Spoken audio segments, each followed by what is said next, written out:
Good morning, traders. This is Perry Wilkie with StartupTrading.com. It is 7 minutes till 9 a.m. Eastern Time on Tuesday, February 4th. So the title of the video is JOLTS at 10 and Google after the bell. So those are your catalysts for this session that are scheduled. Of course, there's going to be an unscheduled press release of President Trump's call with, China Z. So we will have to see how that goes. And then, other than that, we got a couple of Fed heads speaking. We got, one at 11 that's just going to be on the national housing crisis, but there's going to be audience questions expected. So who knows what those questions will be. Then we're going to have member day uh, at Commonwealth Club Affairs in California. It was also audience questions expected. That's at 1:15. Uh, so other than that, those are your catalysts. Tomorrow, looking out at the schedule, there's really nothing on the regular scheduled events until Friday for news. That's going to be non-farm payroll or news releases, and then Thursday after the bell, we're going to have Amazon. So tonight is Google. Uh, Looking at yesterday's action, right? We basically were between for the most part, between 510 and 520 yesterday. That's a 400 point NQ range. And then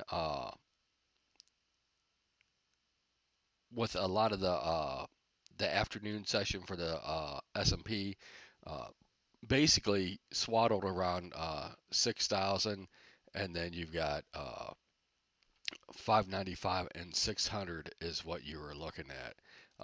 As we look back at what that did to structure yesterday, we had some single prints on all of the indexes. The was a little bit smaller of a window, but just had that stretch out as news come out that you know 30-day hold on the Mexican uh, tariffs, and then into the bell we had news that there will be a 30-day hold on the Canadian tariffs. So that gave us those uh, salmon run trades for all four of the indexes. Again, I always say when all four indexes are acting the same, it's easier for us traders to make money. When they're divergent from each other, it's a little bit more choppy, a little bit, you know, less technical to speak. So as we look at yesterday, so we were sitting here on January 8th, right? Uh, Basically trading uh, between 59.17 and 59.71. So then we had that 3 day, consolidation down, right? As we checked for lower lows, this was the bottom of the bull flag at the time. Then we started ripping up after touching the bottom of that bull flag. And then we skipped over this point of control that was 59.50 from that January 8th day.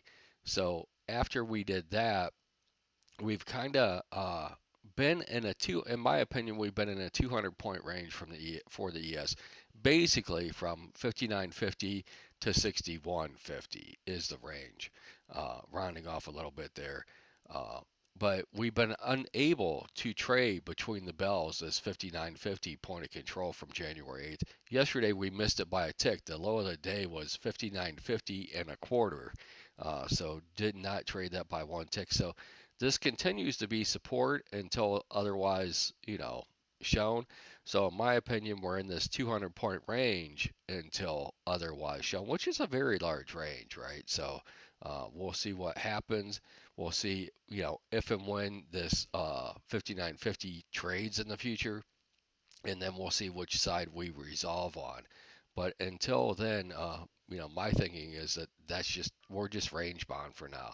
And if you look at the Nasdaq, it's very similar, right? We just keep coming down to this basically 21,160, 150 area, and finding bids, and then we get up near this 21,900 to 22,075 area, and we keep getting rejected. So we'll see if that continues to be the case as well. So that's the range that it's stuck in, which is, a little bit larger. That's like 200 or I'm sorry, that is more like 650 point range that it's stuck in, with probably 550 of it being the meat of the range. Uh, and then, so the overnight session last night, 82 points for the ES. But as we look at it, we're basically barely unchanged, right? Right now, we're down 2.5 points. And as we look at, all the indexes, they've all come down and traded in these single prints. The NASDAQ went through those single prints and then quickly right back up and above them. And really, that's been your support. So I assume that that's going to be your marker to watch for the day.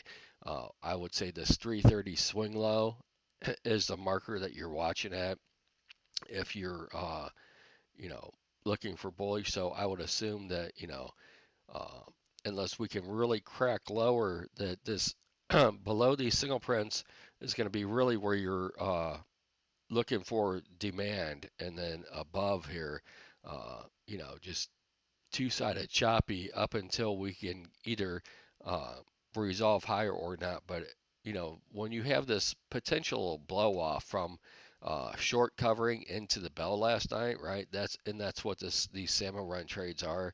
Um, this is potentially a short-term top, so the bulls would need to get and drive it above there and keep it above there, right? Or we're probably uh, could be in for at least an inside day until we see that JOLTS at 10, see if it can bust us out of this range. So basically between these single prints and these salmon run trades.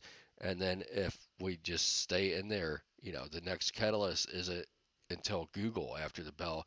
And of course we have the China unscheduled news release of however that call goes. That's probably going to be the biggest driver between the bells today, in my opinion. But since we don't know what time it is, we really can't game plan for it, which means I'm sure they'll announce when the call starts. So, but it's definitely just like it's been since Trump has taken office. If you didn't use them before, you got to use them now. It's bracket only trading for this foreseeable future, which is always a good habit, no matter what. I hope this helps. You guys have a great day, and I will talk to you tomorrow. We'll see what Jack's looking at next.